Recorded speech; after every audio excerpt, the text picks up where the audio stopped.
Hi, welcome to Nini's Nest. Today I'm going to read you another Eric Carle book. Eric Carle is the author of The Very Busy Spider. And you know, the last Eric Carle book I read got so many views. And so today, if you enjoyed this one, will you give it a thumbs up? Because obviously children like to hear these books read, and I'm happy to read all of them. I love them as well.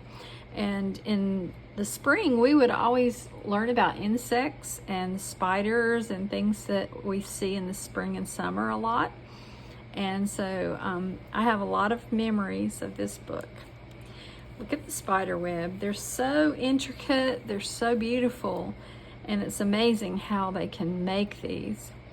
And we learned in kindergarten that a spider has 8 legs. So let's count them. 1, 2, 3, 4, 5, 6, 7, 8.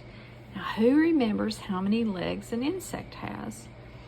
It's 6 legs. So a spider is not an insect. It's a whole different thing. So let's take a look on the inside. Remember, I talked to you about Eric Carle's artwork. It's so beautiful. He does the writing and the illustrating. The title page here.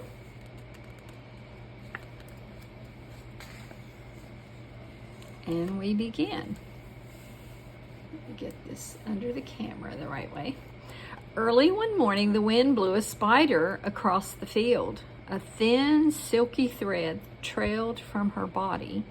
The spider landed on a fence post near a farmyard. These are the fence posts. Here's the thread coming right from the spider's body. It's miraculous. "Nay, nay," said the horse. "Want to go for a ride?" The spider didn't answer. She was very busy spinning her web. "Moo, moo," said the cow. "Want to eat some grass?" The spider didn't answer. She was very busy spinning her web. Look at the design is already beginning. "Bah, bah," bleated the sheep. "Want to run in the meadow?" The spider didn't answer. She was very busy spinning her web. "Meh, meh," said the goat. "Want to jump on the rocks?" The spider didn't answer. She was very busy spinning her web. Now you can see all of the lines coming together.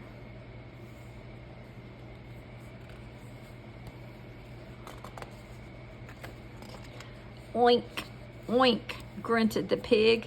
"Want to roll in the mud?" The spider didn't answer. She was very busy spinning her web. Now she started the round part right here in the center. "Woof, woof," barked the dog. "Want to chase a cat?" The spider didn't answer. She was very busy spinning her web. Wow, look at that. This keeps going out farther and farther.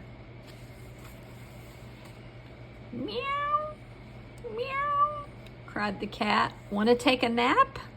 The spider didn't answer. She was very busy spinning her web.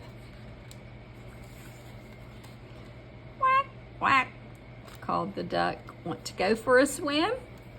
The spider didn't answer. She had now finished her web. And it's a glorious web, isn't it? Wow. "Cock-a-doodle-doo," crowed the rooster. "Want to catch a pesky fly?"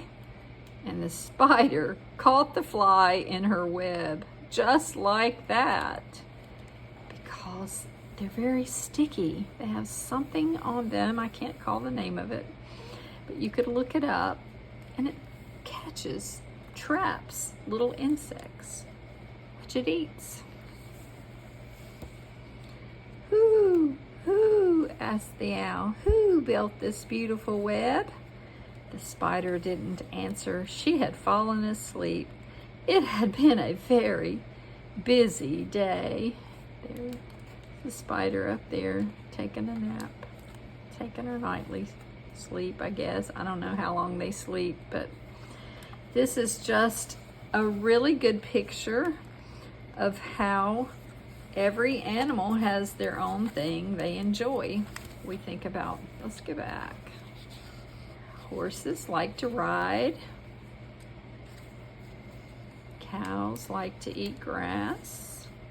Sheep like to run in the meadow. Goats like to jump on the rocks. Pigs like to roll in the mud. Dogs want to chase cats. Oops. Cats like to take naps. Ducks like to go for swims. The roosters like to catch flies, and so do spiders, just a different way. The rooster catches it with its beak. The spider makes this beautiful, artistic, beautifully made web. And then owls like to come out at night, and that's when he viewed the web maybe in the moonlight. We could see all the strands and the streams that the spider had used to make the web to catch the fly and other tiny insects.